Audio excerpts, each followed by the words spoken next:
मैं डॉक्टर भामा अग्रवाल आपके अपने यूट्यूब चैनल पर आपका स्वागत करती हूँ, अभिनंदन करती हूँ। आइए प्यारे बच्चों, आज हम मस्ती और उल्लास के कवि हरिवंश राय बच्चन जी द्वारा रचित कविता नीम के दो पेड़ का अध्ययन आरंभ करते हैं। यह कविता उनके काव्य संग्रह बुद्ध और नाच घर में संकलित है। इस कविता में कवि ने शहरी जनजीवन और ग्रामीण संस्कृति का तुलनात्मक अध्ययन किया है। कवि बताते हैं कि शहरों में सुख सुविधाएं हैं, अनेक प्रकार के विकास के प्रमाण मौजूद हैं। वहाँ स्कूल हैं, कॉलेज हैं, ज्ञान विज्ञान का भंडार, अध्यापक गण हैं और अपने अध्ययन का उन्हें अहंकार है कि वो अज्ञानता के अंधेरे को दूर करते हैं। इसीलिए शहरों में विज्ञान और बुद्धि का प्रसार है। दूसरी ओर गांव के सीधे साधे लोग अपने सहज ज्ञान और दृढ़ आस्था और विश्वास के सहारे, सहज अनुभूति के सहारे अपने भावनात्मक स्तर पर एक दूसरे से जुड़े हुए होते हैं। उनमें अत्यधिक सादगी, सरलता और सहजता देखने को मिलती है। यहाँ इस कविता के माध्यम से कवि एक सहज विश्वास का उदाहरण लेकर चलते हुए बता रहे हैं कि कविवर जिस ग्राम में गए हैं वहाँ नीम के दो पेड़ हैं और वो दो नीम के पेड़ महाकवि तुलसीदास द्वारा की गई दातुन के दो हिस्से कर कर जमीन में जमाने से वो दो पेड़ उगे हैं। ये दो पेड़ आज भी सदियों से इसी प्रकार खड़े हुए हैं जैसे रामचरितमानस जन जन का कंठहार है। इसी का विवरण कर, इसी के विषय में बात कर कविवर भारतवर्ष के भोले भाले और सहज गांवों का चित्रण करते हैं और यह भी बताने की कोशिश करते हैं कि ग्रामीण संस्कृति में जीने वाले लोग अपने भरोसे के बल पर, विश्वास के बल पर, सादगी के बल पर संतुष्ट हैं और वो शहरी संस्कृति के चकाचौंध से दूर रहते हुए भी अत्यंत प्रसन्न और खुश हैं। इसी प्रकार के भावों को स्पष्ट करती हुई इस कविता का अध्ययन अब हम करने जा रहे हैं। यह कविता अत्यंत सरल, सहज भाव से मुक्तक छंद में लिखी गई है और हमें इस कविता के माध्यम से यह अनुपम जानकारी प्राप्त होने जा रही है कि शहरी लोग गांव के लोगों को गंवार समझते हैं और गांव के लोग शहर के लोगों को अत्यधिक बुद्धिमान, लेकिन अपनी सादगी और सरलता से अत्यंत प्रेम करते हैं, क्योंकि सच्चा विश्वास, सच्ची आस्था, सच्ची भावना, निश्चल प्रेम गांव में फलता फूलता है। तो इसी विश्वास में रंगी इस कविता का आइए अब हम अध्ययन करते हैं। पद संख्या 9। बालपन में था अचेत विमूढ़ इतना, गूढ़ता में उस कथा की कुछ न समझा, किंतु अब जब अध्ययन, अनुभव तथा संस्कार से मैं हूँ नहीं अनभिज्ञ, तुलसी की कला से, शक्ति से, संजीवनी से। प्रसंग। प्रस्तुत पद हमारी हिंदी की पाठ्य पुस्तक 8 अर्वाचीन कवि में संकलित उमंग उल्लास और हालावाद के सुप्रसिद्ध कवि हरिवंश राय बच्चन जी द्वारा रचित नीम के 2 पेड़ से लिया गया है। यह उनके काव्य संग्रह बुद्ध और नाच घर का अंश है। संदर्भ: इस कविता में कवि ने ग्रामीण और शहरी संस्कृति का तुलनात्मक अध्ययन किया है। शहरी संस्कृति का मूल आधार बौद्धिक विकास तथा ग्रामीण संस्कृति का आधार उसकी भावना होता है। यहाँ कवि ने तुलसीदास जी द्वारा उगाए गए 2 नीम के पेड़ों के वर्णन करते हुए कविवर कहते हैं कि व्याख्या: शब्दों के अर्थ साथ साथ। बालपन, बचपन, में था, मैं था, अचेत, अज्ञानी, नासमझ, अबोध, विमूढ़, मूर्ख, इतना इतना अधिक। गूढ़ता में उस कथा की, गूढ़ता गहराई, रहस्य, भेद। मैं कवि अपने लिए उस कथा की, तुलसीदास से जुड़ी लोक कथा की कुछ न समझा कि कुछ समझ नहीं पाया।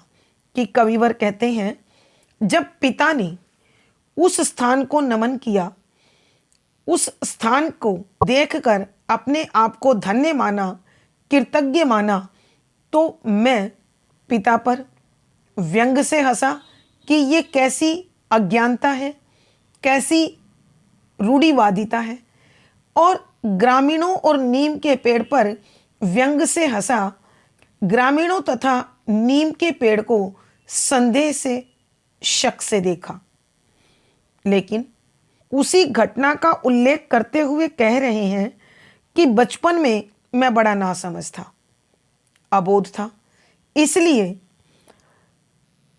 अपनी मूर्खता के कारण जो भावना ग्रामीण लोगों की उस लोक संस्कृति के प्रति थी, उस रहस्य को मैं नहीं समझ पाया। इसीलिए मुझे पिता रूढ़िवादी लगे और ग्रामीण लोग तथा नीम के वो 2 पेड़ दोनों एक अजीब बात लग रहे थे। किंतु अब जब मैं बड़ा हुआ हूँ, समझने लगा हूँ जीवन मूल्यों के महत्व को, अध्ययन, अनुभव तथा संस्कार से मैं हूँ नहीं अनभिज्ञ। कि कवि कहते हैं, आज मैं उम्र के जिस पड़ाव पे हूँ, उस पर अध्ययन का, अनुभवों का और संस्कारों का जो महत्व मेरी दृष्टि में आया है, जिसकी उपयोगिता को मैंने महसूस किया है, और लोक जीवन में लोक कथाओं, लोक संस्कारों का जो महत्व है, अर्थ है, वो अब मैं बखूबी अच्छी तरह समझने लगा हूँ।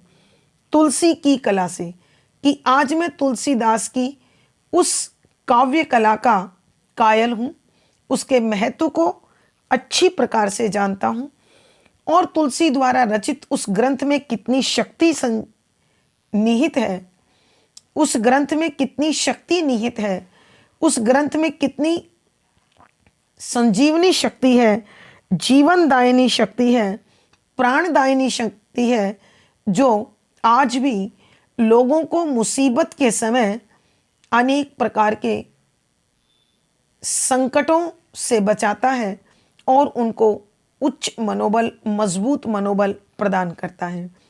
प्यारे बच्चों, संभवतः आप जानते हो, वह रामचरितमानस भारतीय परिवारों का एक आधारभूत ग्रंथ है। इस ग्रंथ ने जीवन मूल्यों में जो आदर्श स्थापित किया है, वह आपसे अपरिचित नहीं है।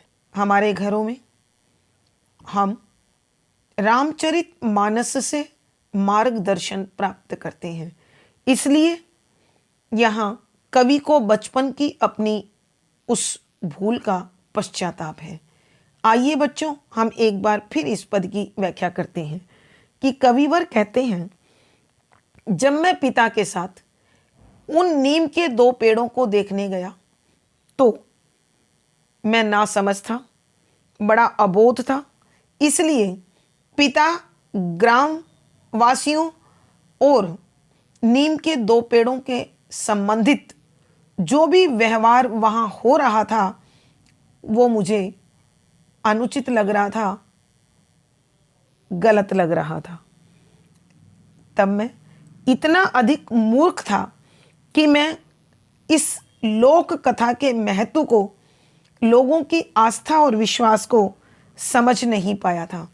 लेकिन आज जब मैं बड़ा हो गया हूँ, मैंने अध्ययन किया है उस रामचरितमानस का और भारतीय संस्कृति में जीवन मूल्यों को अनुभव किया है, संस्कारों को समझा है, तो मैं तुलसी के कवित्व का, तुलसी की काव्य कला का एक अखंड प्रशंसक बन गया हूँ और पहचान गया हूँ रामचरितमानस और रामचरितमानस के रचयिता की शक्ति को, जो मुर्दों में भी जान डालने की हिम्मत रखती है, जो लोगों को भय मुक्त करती है, शक्ति संपन्न करती है, मजबूत मनोबल प्रदान करती है और लोगों का मार्गदर्शन करती है। भावार्थ, कवि के कहने का भाव यह है कि मनुष्य आयु के साथ ही, अनुभव के साथ ही विषयों की गहराई को समझ पाता है। विशेष यहाँ कवि ने बचपन की उस घटना पर पछतावा अथवा पश्चाताप महसूस किया है। सरल सहज परवामयी खड़ी बोली का प्रयोग है, शांत रस है, प्रसाद गुण है, दृश्य बिंब और आत्मकथात्मक शैली है, मुक्तक छंद है, गे शैली है और संगीतात्मकता बनी हुई है। यहाँ स्मरण, अनुप्रास, उल्लेख आदि अलंकारों का सुंदर सटीक प्रयोग हुआ है। पद संख्या 10। उस कला को याद करके सोचता हूँ, हाथ जिसका छू कलम से वह बहाई धार, जिसने शांत कर दी कोटिकों के दग्ध कंठों की पिपासा, सींच दी खेती युगों की मुरझाई, ओ जिला दी एक मुर्दा जाति पूरी।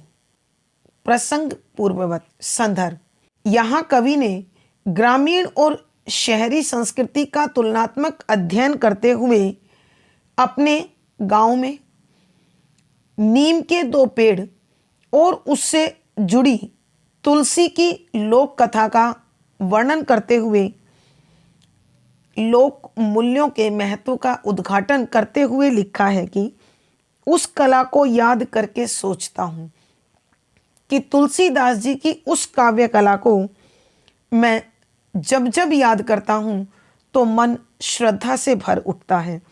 हाथ जिसका छू कलम से वह बहाई धार, कि कलम को जिसने अपनी हाथ में उठाकर वह भावों से भरी हुई, शक्ति से भरी हुई, ऊर्जा से भरी हुई एक ऐसी पावन धारा बहा दी जिसने शांत कर दी कोटिकों के दग्ध कंठों की पिपासा।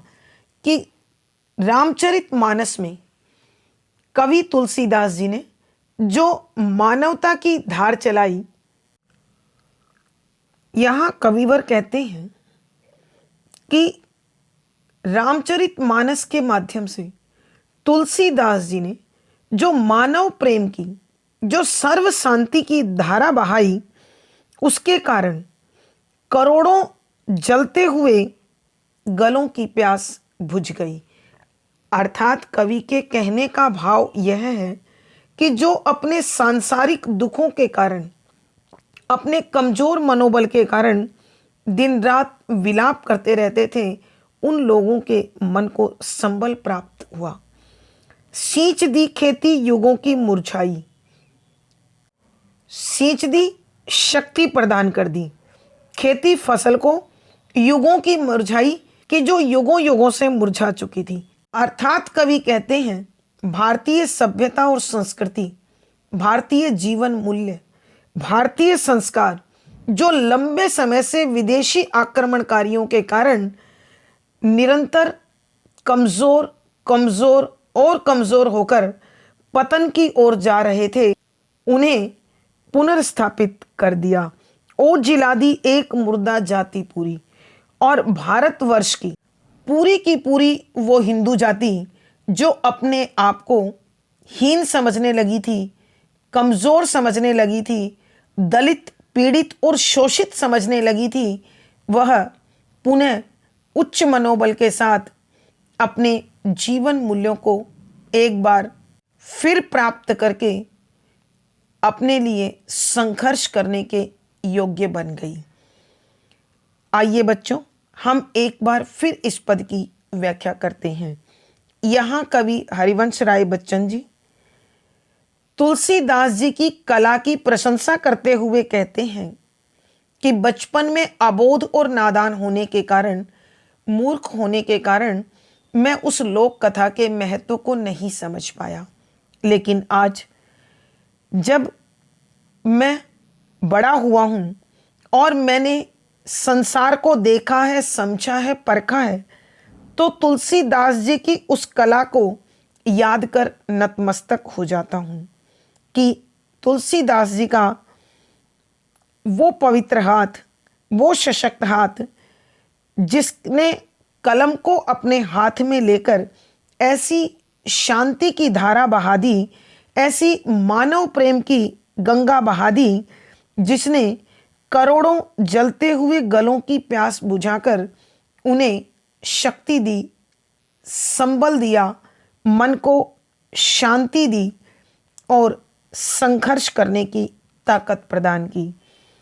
सींच दी खेती युगों की मुरझाई, कि जो भारतीय जीवन मूल्य बड़े लंबे समय से विभिन्न विदेशी आक्रमणकारियों के कारण अपना महत्व खोते जा रहे थे, अपने जीवन मूल्यों को कोस रहे थे, और समूची हिंदू जाति जो अपने आप को दलित पीड़ित और शोषित समझकर कमजोर पड़ रही थी, रामचरितमानस ने इस मृतप्राय जाति में पुनः संस्कारों, मानवतावादी विचारों का पोषण कर इस जाति को दोबारा जीवित कर दिया और सभी भारतीय अपनी सभ्यता और संस्कृति की पहचान को पुनः प्राप्त करने के लिए कृत संकल्प हो गए। भावार्थ, कवि के कहने का भाव यह है कि तुलसीदास जी का व्यक्तित्व अत्यंत विराट था। उनका अध्यात्म और भक्ति पक्ष बहुत सबल था, जिसके बल पर उन्होंने एक युगों युगों से शोषित जाति को पुनर्जीवित कर दिया। विशेष यहाँ कवि तुलसीदास जी के महान व्यक्तित्व को प्रकाशित कर रहे हैं। सरल सहज परवामयी खड़ी बोली का प्रयोग है, शांत रस प्रसाद गुण है, दृश्य बिंब और आत्मकथात्मक शैली का प्रयोग हुआ है, मुक्तक छंद है, गे शैली है। यहाँ अनुप्रास, स्मरण, उल्लेख, रूपक आदि अलंकारों का सुंदर सटीक प्रयोग हुआ है। पद संख्या 11।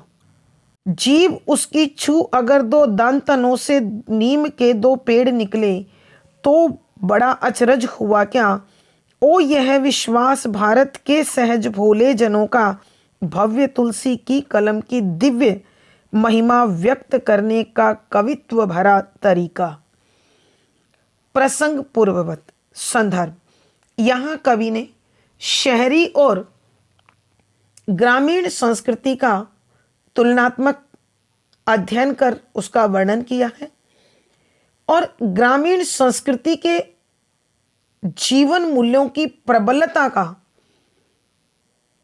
एक अत्यंत सबल उदाहरण नीम के दो पेड़ जो तुलसी की एक लोक कथा से जुड़े हुए हैं उसका वर्णन कर तुलसीदास जी के भव्य व्यक्तित्व का वर्णन करते हुए लिखते हैं कि जीव उसकी छू, अगर दो दांतनों से नीम के दो पेड़ निकले।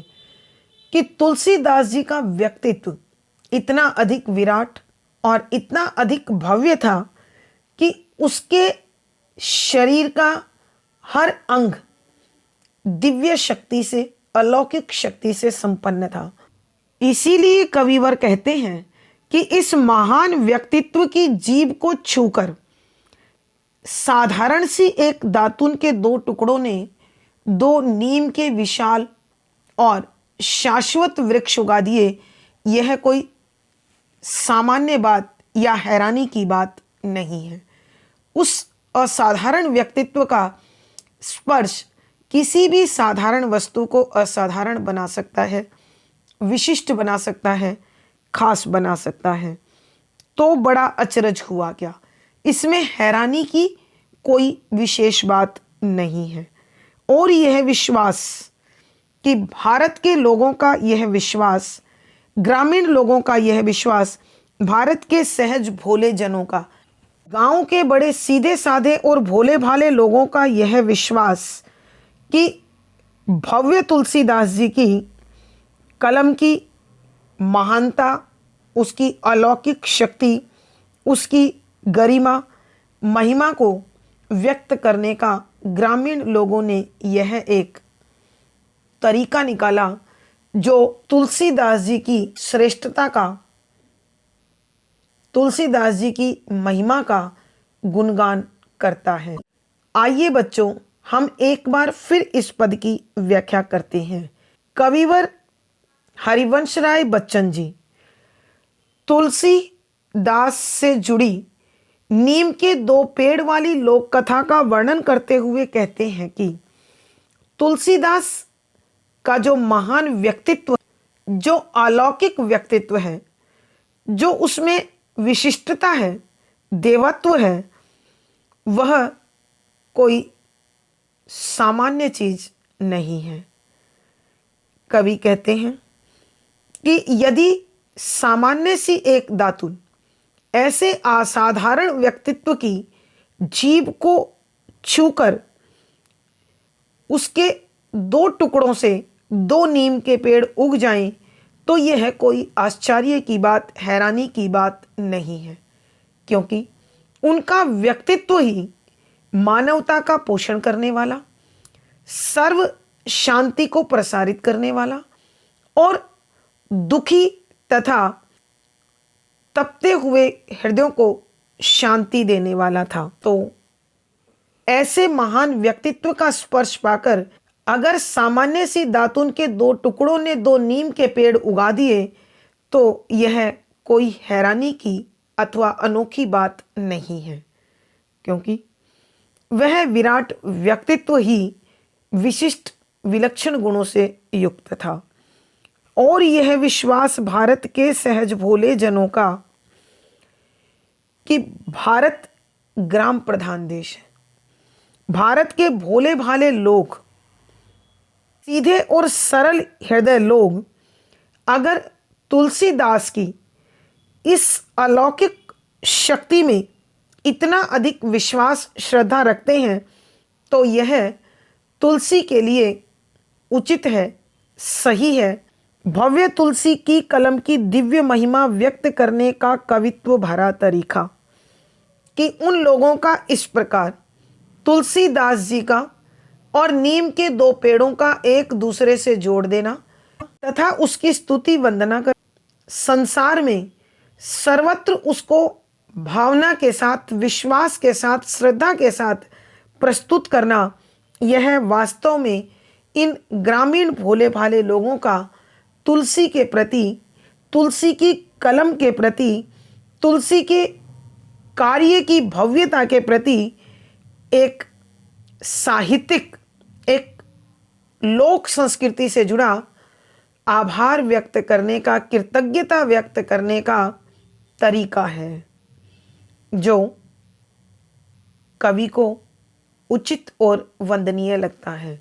भावार्थ, कवि के कहने का भाव यह है कि तुलसी का व्यक्तित्व अपने आप में पूर्ण था, अतः उसकी प्रशंसा, उसकी स्तुति, उसकी वंदना होनी चाहिए। विशेष यहाँ कवि ने तुलसीदास की लोक कथा के माध्यम से उन्हें अपने श्रद्धा अर्पित की है। सरल सहज परवामयी खड़ी बोली का प्रयोग है, शांत रस प्रसाद गुण है, दृश्य बिंब और आत्मकथात्मक शैली है, मुक्तक छंद गे शैली है। यहाँ अनुप्रास, स्मरण, उल्लेख आदि अलंकारों का सुंदर सटीक प्रयोग हुआ है। पद संख्या 12। मैं कभी दो पुत्र अपने साथ ले उस पुण्य स्थल को देखना फिर चाहता हूँ, क्योंकि प्रायश्चित न मेरा पूर्ण होगा उस जगह वे सिर नवाएं, और संभव है कि मेरे पुत्र दोनों व्यंग से संदेह से कुछ मुस्कुराएं। प्रसंग पूर्ववत। संदर्भ यहाँ कवि ग्रामीण और शहरी संस्कृति का तुलनात्मक अध्ययन करते हुए उसका भावपूर्ण चित्रण करते हैं तथा वह ग्रामीण संस्कृति में सुरक्षित लोक विरासत और भावनात्मक पक्ष की सबलता का उद्घाटन करते हुए कहते हैं कि व्याख्या शब्दों के अर्थ आवश्यकता के अनुसार। यहाँ कविवर तुलसीदास वह दो नीम के पेड़ों से जुड़ी हुई लोक कथा का वर्णन करते हुए बता रहे हैं कि जब मेरे पिता उन दो नीम के पेड़ों को देखकर उनके दर्शन करके अपने आप को धन्य मान रहे थे, कृतार्थ मान रहे थे, तो मैं उस समय अनभिज्ञ, अबोध और मूर्ख बालक होने के नाते उनके इस कार्य पर व्यंग से हंसा था और नीम के पेड़ और ग्रामीणों की बात पर मुझे संदेह हो रहा था। कवि को वो घटना स्मरण हो रही है जिसमें उन्होंने अपने पिता की श्रद्धा को देखकर उसका मजाक उड़ाया था और नीम के पेड़ तथा ग्रामीणों की भावना को संदेह की दृष्टि से देखा था। अब उसके पश्चाताप स्वरूप कवि चाहते हैं कि मैं कभी दो पुत्र अपने साथ ले उस पुण्य स्थल को देखना फिर चाहता हूँ, कि मैं अपने दोनों बेटों को साथ लेकर उसी पुण्य भूमि के दर्शन करना चाहता हूँ जहाँ वो दो नीम के पेड़ उगे हुए हैं। इन दोनों नीम के पेड़ों में एक विशिष्ट तत्व यह है कि एक विराट व्यक्तित्व के धनी तुलसीदास जी ने अपनी दातुन के दो हिस्सों से वो नीम के पेड़ उगाए थे, क्योंकि प्रायश्चित न मेरा पूरा होगा उस जगह वे सिर नवाएं। कि कवि बता रहे हैं मेरा पश्चाताप तभी पूरा हो सकता है जब अपने पिता से मिली उस धरोहर को, उस विरासत को मैं अपने पुत्रों तक पहुंचा दूं। तो मैं चाहता हूं कि मैं भी उस स्थान पर जाकर उन वृक्षों के दर्शन करूं और अपने पुत्रों को भी उसके विषय में बताऊं और वो भी श्रद्धा से उन दोनों नीम के वृक्षों के समक्ष नतमस्तक हो जाए। और संभव है कि मेरे पुत्र दोनों व्यंग से, संदेह से कुछ मुस्कुराएं। कवि को यह भी संदेह है, ऐसा भी लगता है कि आज मेरे पुत्र भी अबोध हैं, नादान हैं और शहरी संस्कृति के वातावरण में पले हैं, बड़े हैं। तो हो सकता है मेरे पुत्र भी मेरे कार्य को एक रूढ़िवादिता, एक अज्ञानता कहें और उन नीम के वृक्षों को संदेह की दृष्टि से देखें। अर्थात कवि के कहने का भाव यह है कि आयु, अनुभव और ज्ञान मनुष्य को समझ देता है और हर तत्व की उपयोगिता उनके दृष्टिकोण में शामिल होती चली जाती है। आइए बच्चों, एक बार फिर हम इस पद की व्याख्या करते हैं। यहाँ कवि हरिवंश राय जी बचपन की अपनी उस घटना का पश्चाताप करना चाहते हैं जो उन्होंने अपने पिता के द्वारा तुलसीदास जी की दातन से उगे नीम के पेड़ों को नतमस्तक होते हुए नमन करते हुए की थी। अब कवि चाहते हैं कि मैं पश्चाताप स्वरूप अपने दोनों बेटों को उसी स्थल पर लेकर जाऊं, उसी स्थान पर लेकर जाऊं जहां वो दो नीम के वृक्ष उगे हुए हैं, ताकि उस पवित्र स्थान को वो दोनों भी सिर झुकाएं और मैं भी श्रद्धा से नतमस्तक हो जाऊं। ऐसा करके ही मेरा पश्चाताप पूरा हो सकता है। पर कवि के मन में यह भी विचार है कि कहीं मेरे ये दोनों पुत्र जो शहरी संस्कृति में पले बड़े हैं, जो आयु में, अनुभव में अभी अबोध हैं, हो सकता है वो भी इस नीम के वृक्ष और ग्रामीणों के विश्वास को संदेह की दृष्टि से देखें और मुझे रूढ़िवादिता से। अर्थात कवि के कहने का भाव यह है कि कवि का प्रायश्चित तुलसीदास को नमन किए बिना,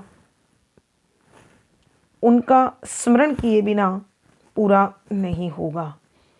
भावार्थ, कवि के कहने का भाव यह है कि अपनी भूल का पश्चाताप करने के लिए वह महान व्यक्तित्व के धनी तुलसीदास जी को और उन नीम के दो पेड़ों को माथा टेकना चाहते हैं।